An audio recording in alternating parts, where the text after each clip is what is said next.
Hello students, welcome to chapter number 3 electrochemistry. In last lecture we have studied about Nernst equation. What is Nernst equation? Nernst equation for half cell, oxidation half cell, reduction half cell, total half cell. सभी के लिए एक equation है क्या? E is equal to E degree minus 0.059 by n log of QC. QC का मतलब है concentration of product upon reagent, बाजू वालों ऊपर जाए. लिखा है explain equilibrium state in Daniell cell and derive its equilibrium constant. Equilibrium क्या होता है और इक्विलिब्रियम कांस्टेंट उसका फॉर्मूला डिराइव कीजिए. तो पहले मैं आपको बता दूं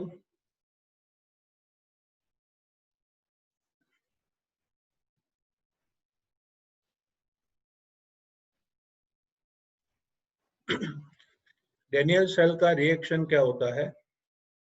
डैनियल सेल का रिएक्शन है Zn plus Cu2 plus okay. इन anode half cell oxidation zinc का होगा और बनेगा Zn2 प्लस. इसकी वजह से Zn2 प्लस उसकी कॉन्सेंट्रेशन बढ़ेगी. ओके. राइट साइड के सेल में क्या होता है Cu2 प्लस आयन का रिडक्शन होके Cu सॉलिड बनेगा जिससे सॉल्यूशन में Cu2 प्लस की कॉन्सेंट्रेशन कम होगी.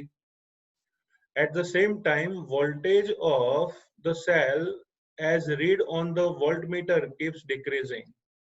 बच्चों आपको बता दूं 1.1 वोल्ट वो इनिशियल ही होता है. डैनियल सेल में वोल्टेज 1.1 वोल्ट शुरू में ही होता है, लेकिन जैसे ही आप सेल को स्टार्ट करोगे स्लोली वोल्टेज कैसा हो रहा है, डिक्रीज हो रहा है. क्यों? क्योंकि आपको पता है एनोड पे जिंक ने बनाया Zn2 प्लस, कैथोड पे कॉपर ने बनाया Cu2 प्लस ने बनाया Cu. तो एनोड पे हुआ जिंक में से Zn2 plus Zn2 plus Zn2 plus, तो कॉन्सेंट्रेशन क्या होगी, इंक्रीज. राइट साइड सॉल्यूशन में Cu2 प्लस था वो डिपोजिट होके Cu हो गया, कॉन्सेंट्रेशन क्या होगी, डिक्रीज. तो जिंक +2 की कॉन्सेंट्रेशन सॉल्यूशन में इंक्रीज हो रही है और कॉपर +2 की कॉन्सेंट्रेशन सॉल्यूशन में डिक्रीज हो रही है. जिंक की इंक्रीज, कॉपर आयन की डिक्रीज. अंडरस्टूड. तो उसकी वजह से होता क्या है, कंटिन्यूअसली वोल्टेज धीरे धीरे डिक्रीज होता है. एक टाइम ऐसा आएगा कि जिस टाइम पे ऑक्सीडेशन बंद हो जाएगा और रिडक्शन भी बंद हो जाएगा तो इलेक्ट्रिक करंट फ्लो होना स्टॉप हो जाएगा ना. अच्छा, उस टाइम पे Zn2 प्लस की कॉन्सेंट्रेशन कितनी भी हो कैसी रहेगी, कांस्टेंट. एक टाइम पे Cu2 प्लस की कॉन्सेंट्रेशन कितनी भी हो कैसी हो जाएगी, कांस्टेंट. ओके. सो इसलिए लिखा है बच्चों कि after some time we shall note that there is no change in the concentration of Cu2 plus and Zn2 plus ion. At the same time voltmeter gives zero reading. बराबर. It indicates that equilibrium has been established between the redox reaction. तो एक time पे ऐसा आएगा कि जिस time पे voltage zero हो जाएगा. जैसे हम use and throw batteries use करते हैं, पेंसिल सेल हो, बटन सेल हो, जो वॉच में होते हैं, बराबर, उन सभी सेल की कुछ लाइफ होती है. वैसे यहाँ पे भी डैनियल सेल की जो लाइफ है वो कंप्लीट हो गई तो वोल्टेज जीरो हो जाएगा, न तो ऑक्सीडेशन होगा न तो रिडक्शन होगा. तब उसे कहते हैं इक्विलिब्रियम एस्टेब्लिश हुआ. तो जो रिएक्शन हम सिंगल साइड लिखते थे उसे रिवर्सिबली लिखना पड़ेगा इक्विलिब्रियम में. ओके. तो सोचिए इक्विलिब्रियम कांस्टेंट एट इक्विलिब्रियम उसे हम Kc कहते हैं.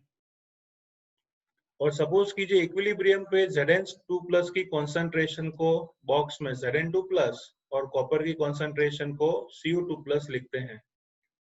तो इस पूरी इक्विलिब्रियम रिएक्शन में हम सॉलिड को ध्यान में न लें तो एक्वायस फॉर्म में दो ही टर्म्स हैं.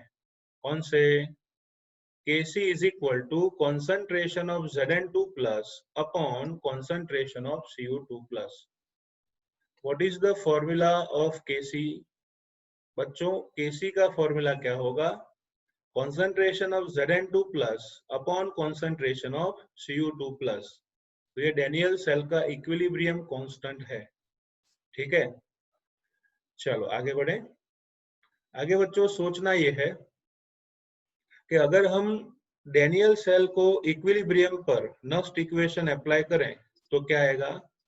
ई cell is equal to E degree cell, मैं ओरिजिनल फॉर्म लिख रहा हूं, minus 0.059 by n log of concentration of Zn2 plus जो राइट साइड है upon concentration of Cu2 plus जो लेफ्ट साइड है, बराबर। तो ये नस्ट इक्वेशन हुआ।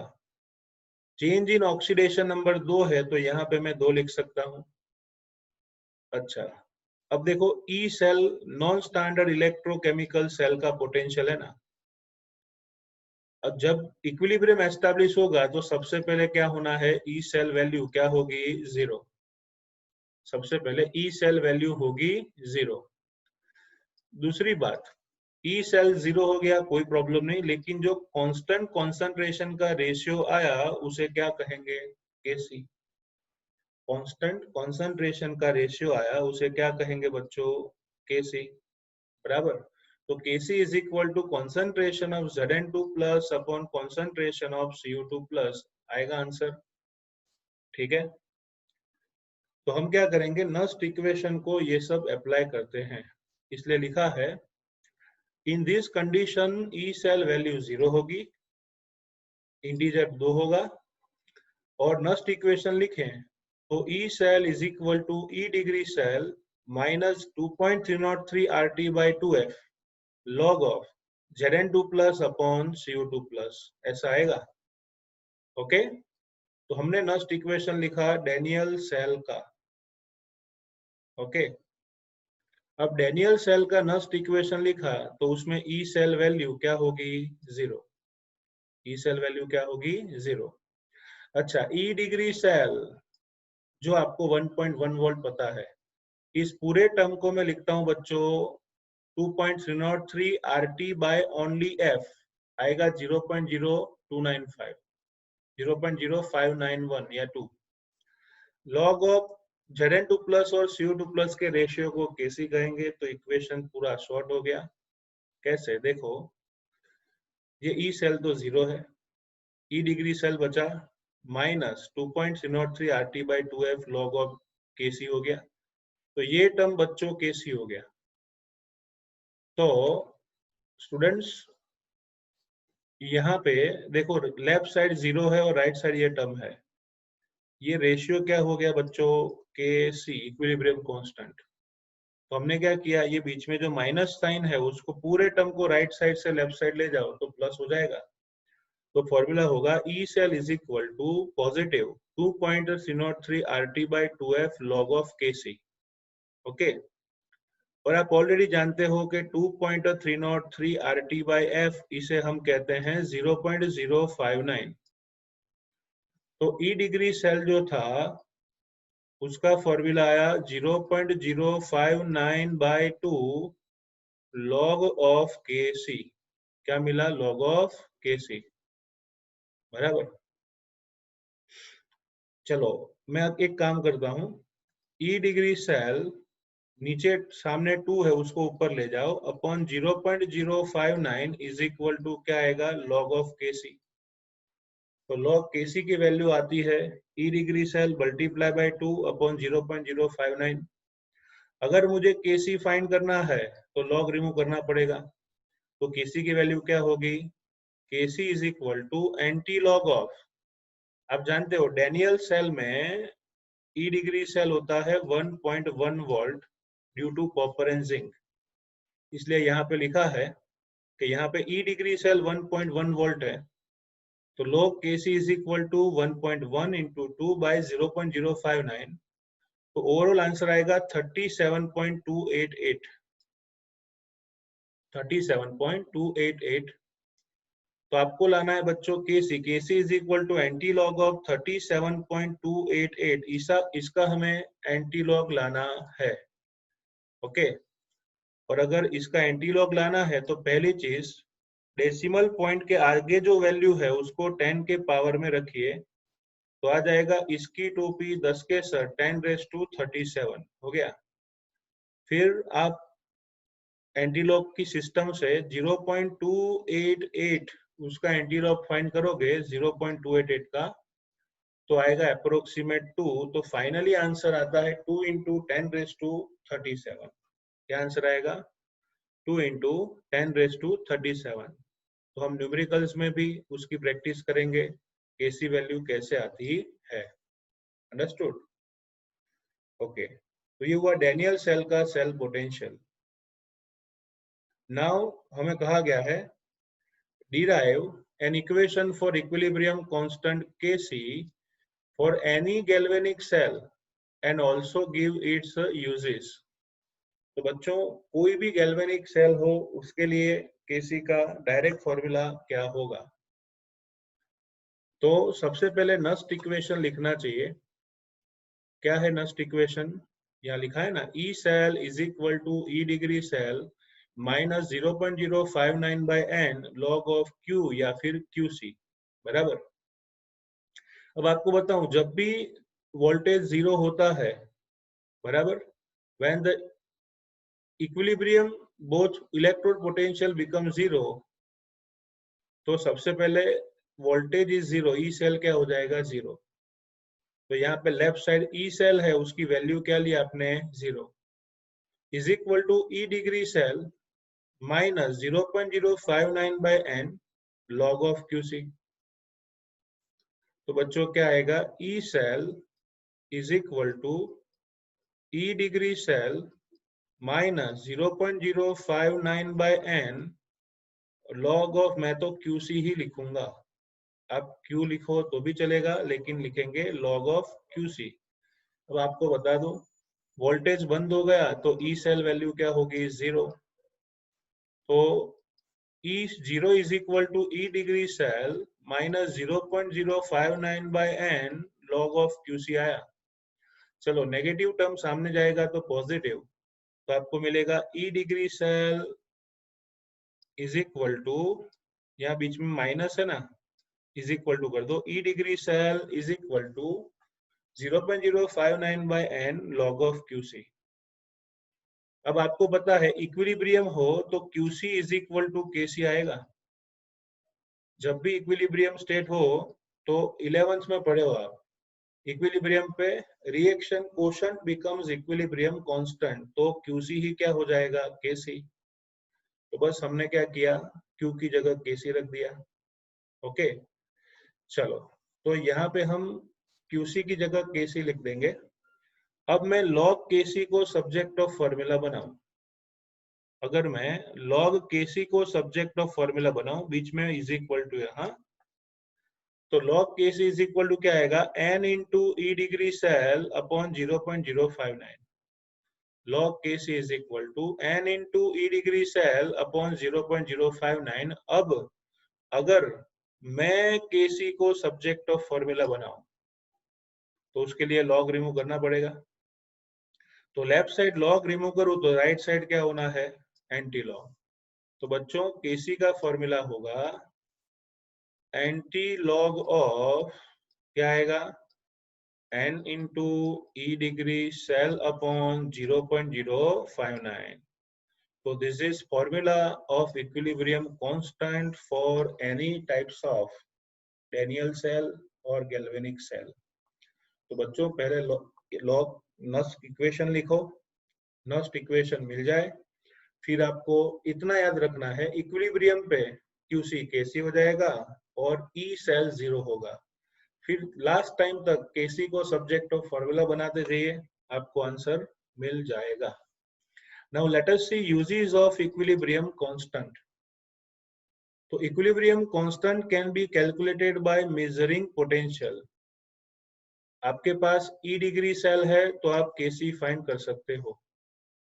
Value of KC gives account of the reaction, मतलब इक्विलिब्रियम कांस्टेंट आपको डेटा देता है कितनी रिएक्शन कंप्लीट हुई। If Kc value is high, then forward reaction will be more and so more product will be obtained. अगर Kc ज्यादा है तो फॉरवर्ड रिएक्शन का रेट रिवर्स से ज्यादा होगा, तो आपको ज्यादा मात्रा में प्रोडक्ट मिलेगी, बराबर। इक्विलिब्रियम कांस्टेंट Kc ज्यादा है तो समझ लो फॉरवर्ड रिएक्शन का रेट रिवर्स से कैसा होगा, ज्यादा। फॉरवर्ड रिएक्शन का रेट रिवर्स से कैसा होगा, ज्यादा। And reaction will be more in forward direction, more product will be obtain, ज्यादा प्रोडक्ट आपको मिलेगी। ओके, तो ई डिग्री सेल से आप Kc भी फाइंड कर सकते हो और ज्यादा प्रोडक्ट मिलेगी, ऐसा लिखा है। Understood? Okay, so let us see our next question. Let us see our next question. Question: write a note on relation between gives free energy and cell potential for cell reaction. हमारा प्रश्न है कि delta G और E cell के बीच में relation derive कीजिए। Okay, derive the relation between delta G and E cell. पहले आपको बता दूं कि फ्री एनर्जी होती क्या है, बराबर। ये थर्मोडायनेमिक्स का कंसेप्ट है जो आपको क्लियर होना चाहिए। सबसे पहले मैं लिखूंगा एंथैल्पी। तो बच्चों, एंथैल्पी का मतलब है, मैंने किसी लड़के को बोला कि ये ले 100 रुपीज, अपनी मन चाही आइसक्रीम खा ले। तो मैंने 100 रुपीज दिए, वो है एंथैल्पी। ओके, जो कुछ भी लेना है, खाना पीना है, खा ले। तो उसने क्या किया उसने 80 रुपीज का डार्क चॉकलेट खाया, 80 रुपीज का डार्क चॉकलेट, और 20 रुपीज जो है अपने पास रखे। तो ये जो 20 रुपीज जो है ना, उसे कहते हैं बच्चों टी डेल्टा एस। क्या कहते हैं? टी डेल्टा एस, मतलब एंट्रोपी और टेम्परेचर का मल्टीप्लीकेशन। इतनी एनर्जी उसने अपने पास ही रखी है, कंज्यूम। लेकिन उसने जो काम के लिए पैसे दिए थे, कितने खर्च किए? 80 रुपीज ना। तो उसको कहते हैं बच्चों गिव्स फ्री एनर्जी, जी।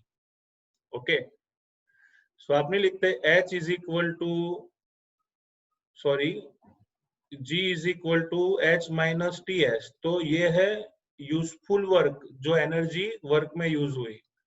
H है टोटल एनर्जी और टी एस है जो वेस्ट हुई। तो फ्री एनर्जी का मतलब होता है कोई भी रिएक्शन की टोटल एंथैल्पी और एनर्जी में से कितना उसने वर्क में यूज किया, उसे कहेंगे फ्री एनर्जी। ओके, तो 80 रुपीज हमारे एग्जांपल में फ्री एनर्जी हुई। ओके, ये इलेक्ट्रोकेमिकल सेल है तो उसकी एनर्जी यूज होगी इलेक्ट्रिकल वर्क में। तो हमारा प्रश्न है गिव्स फ्री एनर्जी और सेल पोटेंशियल का रिलेशन डिराइव कीजिए। So you can see electrical work, जिसको बोलते हैं W electrical, electrical work done in 1 second is equal to electrical potential multiplied by total charge passed. कोई भी इलेक्ट्रिकल वर्क की value होती है इलेक्ट्रिकल पोटेंशियल, जिसे हम ई सेल कहते हैं, मतलब E, and multiply by total charge passed. आपको पता है, सपोज एक इलेक्ट्रॉन पास करोगे 1 मोल इलेक्ट्रॉन, तो उसका चार्ज होता है 1 फेराडे, मतलब 96487 कूलम। तो 1 मोल इलेक्ट्रॉन से होने वाला इलेक्ट्रिकल वर्क क्या होगा? E F. क्या होगा? E F. ई का मतलब है, क्या मतलब है ई का? Cell potential. एफ को कहेंगे charge of 1 electron, 1 mole electron. So electrical work को हम ऐसे शो करते हैं। If you want to obtain maximum work from a galvanic cell, then charge has to be passed reversibly. आपको बहुत ज्यादा पोटेंशियल चाहिए वर्क का, तो चार्ज ऑल्टरनेटिव होना चाहिए, रिवर्सिबल होना चाहिए। The reversible work done by galvanic cell is equal to decrease in Gibbs energy. कोई भी इलेक्ट्रोकेमिकल सेल में कितना इलेक्ट्रिकल वर्क हुआ, उसकी वैल्यू होगी डिक्रीज इन गिव्स फ्री एनर्जी। आपको पता है कोई भी स्पॉन्टेनियस रिएक्शन में गिव्स फ्री एनर्जी डिक्रीज होती है, थर्मोडायनेमिक्स। इसलिए लिखा है कि W electrical is equal to, ये ओमेगा नहीं है, W लिखना, W electrical is equal to minus delta G of reaction. मतलब फ्री एनर्जी का डिक्रीजमेंट ही वर्क में कन्वर्ट होता है। ओके, तो मैं W इलेक्ट्रिकल उसका फॉर्मूला जानता हूँ, फिर मैं W इलेक्ट्रिकल का दूसरा फॉर्मूला जानता हूँ, दोनों को मिक्स करें तो बनेगा delta G of reaction is equal to minus electrical work. Delta G reaction is equal to minus electrical work, और इलेक्ट्रिकल वर्क का फॉर्मूला आप जानते हो EF बराबर। लेकिन 1 मोल इलेक्ट्रॉन के लिए सपोज n मोल इलेक्ट्रॉन पास हुए तो यहाँ आएगा NEF, तो उसको इकट्ठा करके लिखें तो आएगा delta G of reaction is equal to minus, वो तो पहले से ही है, n मतलब number of electron passing through external circuit, F को बोलते हैं 96487 कूलम, E सेल को कहते हैं cell potential. So delta G of reaction is equal to minus W electrical work, हो गया। Delta G of reaction is equal to minus NF electrical work. यहाँ पे याद रखो बच्चों, ई सेल है ना वो इंटेंसिव प्रॉपर्टी है। इंटेंसिव प्रॉपर्टी का मतलब doesn't depend on number of electron, बराबर, कितने इलेक्ट्रॉन है उस पर डिपेंड नहीं है, वो इंटेंसिव प्रॉपर्टी है, ठीक है। फिर लिखा है delta G is extensive thermodynamic property, जितना क्वांटिटी ऑफ इलेक्ट्रॉन ज्यादा उतना डेल्टा जी ज्यादा, and its value depends on the value of N, जितने इलेक्ट्रॉन होंगे उतना डेल्टा जी ज्यादा होगा।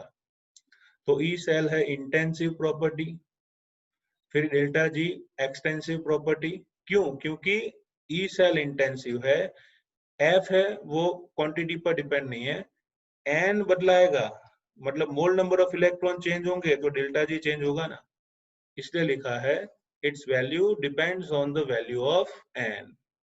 ओके, लिखा है if all species taking part in the reaction is unity, अगर सभी स्पीसीज की क्वांटिटी, कंसंट्रेशन और प्रेशर 1 यूनिट है तो cell potential E degree cell हो जाएगा। नॉन स्टैंडर्ड सेल पोटेंशियल कैसा हो जाएगा? स्टैंडर्ड। फिर डेल्टा जी था वो जी डिग्री हो जाएगा, ई था वो ई डिग्री हो जाएगा, तो पूरा का पूरा फॉर्मूला चेंज हो जाएगा ना, समझ रहे हो? कि अगर समझ लो कि बच्चों सभी स्पीसीज उसकी कॉन्सेंट्रेशन 1 मोलर है, प्रेशर 1 बार है, तो यही फॉर्मूला फिर से लिखें तो standard free energy change is equal to minus NF standard cell potential आएगा। कहना ये चाहते हैं कि ये फॉर्मूला तो वही है, लेकिन अगर स्पीसीज की कॉन्सेंट्रेशन सब कुछ यूनिटी में है तो cell potential standard cell potential होगा, तो फॉर्मूला बनेगा delta G degree is equal to minus NF E degree cell is equal to plus W electrical. क्या आएगा? प्लस W इलेक्ट्रिकल, यहाँ भूल है, आएगा माइनस W इलेक्ट्रिकल। ओके, तो इतना आपको ध्यान में रखना है। And so delta G value can be determined by measuring E degree cell. इतना ही नहीं, आप थर्मोडायनेमिक्स में पढ़े हो, फ्री एनर्जी स्टैंडर्ड हो उसकी वैल्यू का change delta G degree is equal to minus RT ln K, 11th में पढ़े थे ना, free energy change standard is equal to minus RT ln K is equal to minus 2.303 RT log of K, बराबर। अगर मैं ln को remove करूं तो बच्चों आगे आएगा 2.303, सो ओवरऑल वैल्यू होगी minus 2.303 RT log of K, RT log of K. तो स्टूडेंट्स ये है Gibbs free energy, okay, and cell potential उसका relation. So very easy to understand. सबसे पहले लिखो इलेक्ट्रिकल वर्क होता है पोटेंशियल और चार्ज का मल्टीप्लिकेशन, तो FE या फिर EF आ गया। अगर आपको मैक्सिमम वर्क करना है तो फ्री एनर्जी चेंज ज्यादा कब मिलेगा? जब रिवर्सिबल प्रोसेस होगी तब। सपोज कीजिए the reversible work done by a galvanic cell is equal to decrease in free Gibbs energy, तो लिखा है W electrical is equal to minus delta GR। Okay, और आपको बता दूं फ्री एनर्जी चेंज के लिए, if the EMF of the cell is E, NF is the amount of charge pass, so delta G reaction value क्या होगी, delta G is equal to minus NF E cell, बराबर। यहाँ पे हमने कुछ नहीं किया है, W इलेक्ट्रिकल उसकी वैल्यू EF ली थी, 1 मोल के लिए 1 सेकंड के लिए EF थी, N मोल के लिए NFE होगी। तो W इलेक्ट्रिकल एक्चुअली होता है NFE, उसकी वैल्यू मैंने यहाँ रखी, माइनस साइन सामने दे दी, तो बनेगा delta G reaction is equal to minus NFE cell. फिर और कुछ नहीं करना है, लिखना है E सेल इंटेंसिव प्रॉपर्टी है, लेकिन डेल्टा G एक्सटेंसिव है क्योंकि वो N पर डिपेंड होती है। और यही कंडीशन अगर स्टैंडर्ड फॉर्म में हो तो सभी जगह डिग्री लिख दो, तो डेल्टा G निम्बू is equal to minus NF E degree cell निम्बू, बराबर। और लास्ट में 11 का फॉर्मूला याद रखो, अगर रिएक्शन का इक्विलिब्रियम कांस्टेंट K या Kc है तो फॉर्मूला था delta G degree is equal to minus RT ln K, ln को रिमूव करें तो minus 2.303 RT log of K। Okay, तो यहाँ पे ये सेल पोटेंशियल का टॉपिक कंप्लीट होता है। In next lecture we will study numericals as well as further theories. Okay.